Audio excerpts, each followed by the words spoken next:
Сәлеметсіңдер ме балалар? Бүгін бізде математика сабағы. Математикадан бүгін кездесу қозғалысына берілген есептерді теңдеу құрып шығарамыз. Бұл бізде кешегі сабақта да осындай тапсырмалар берілген. Енді теңдеуді қалай оңай жолмен құруға болады? Мен соны көрсетемін. Ол үшін бірінші балалар біз қашықтықтың формуласын жатқа білуіміз керек. Яғни, мен сендерге өнімділікті тапқанда да осындай формула көрсеткен болатынмын.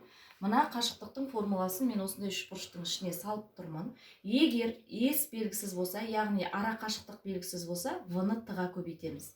Егер де сендерге балалар Т белгісіз болатын болса, S-ті V-ға бөлеміз. Мына сызық бөлшек сызығы бөлуді береді. Егер де V белгісіз болатын болса, S-ті Т-ға бөлеміз. Міне осылай формуланы оңай есімізге сақтауға болады. Одан кейін балалар, егер сендерге мынау түсініксіз болатын болса, онда мынандай қарапайым өрнек түрінде берілген формуланы жаттап аламыз. Бұған қосымша балалар біз кешегі сабағымызда V1-ге V2-ні қосып жақындау жылдамдығын қалай табамыз?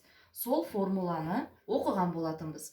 Енді балалар формулаларды қайталадық, есімізге түсірдік деп ойлаймын. Кітабымыздың 119 бетіндегі 3-ші тапсырмаға қараймыз. Бұл жерде былай дейді.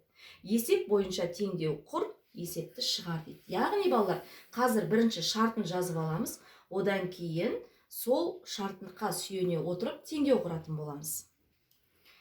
Есептің шарты былай дейді. Екі ұшақ екі қаладан бір уақытта бір-біріне қарама-қарсы бағытта ұшып шықты. Екі қаланың арасы, яғни ара қашықтығы 4650 километрға тең. 4650 километрге тең. Олар бір уақытта С қаласына келіп қонды. Біреуінің жылдамдығы 750 километрге тең, яғни V1 750 километр сағатқа тең. Километр сағат. Ал екінші ұшақтың жылдамдығы, яғни V2 800 километр сағатқа тең. Километр сағатқа тең. Олар неше уақыт ұшты дейді. Олардың жәнегі ұшқан уақытын табуымыз керек. Енді балалар, осы есептің шартына жәнегі теңдеу құрамыз. Теңдеуді қалай құрамын? Сендерге жаңа айттым балалар, жақындау жылдамдығын табу үшін V1-ді V2-ге қосамыз. Яғни 750-ге 800-ді қосамыз. 750 қосу 800.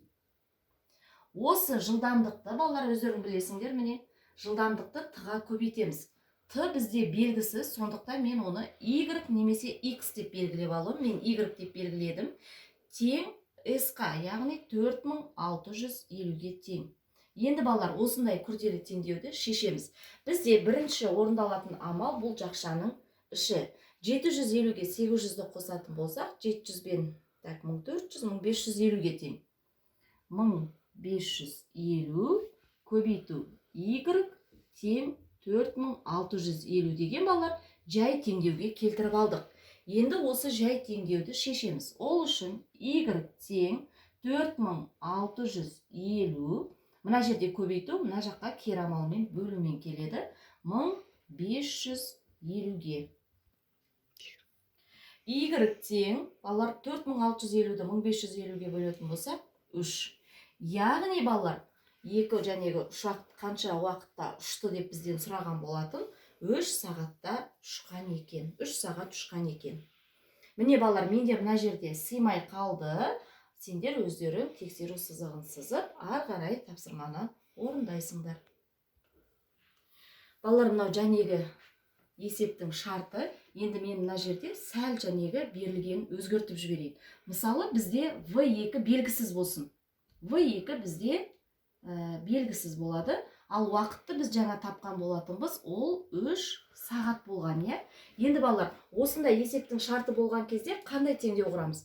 Тағы да балалар, жақшаның ішіне жәнегі екі жылдамдықты бір-біріне қосамыз. 750 қосу, менде екінші жылдамдық белгісіз, сондықтан мен оны жәнегі белгісізді біз Y немесе XA деп белгілейміз, кез келген ағылшын әріптермен. Мен Y-пен белгіледім, көбейтеміз. Бізде уақыт 3 сағатқа тең 4650. Міне балалар, егерде жылдамдықтың біреуі белгісіз болса, онда осындай түрдегі теңдеуді шығарамыз. Мына теңдеуді мен ары қарай сендерге шешіп көрсетпеймін балалар, өздерің шығарып аласыңдар. Келесі, жәнегі қашықтық белгісіз болғанда, иә, міне, бір жылдамдық белгісіз болғанда, уақыт белгісіз болғанда, осындай теңдеулерді құрып шығарады екенсіңдер.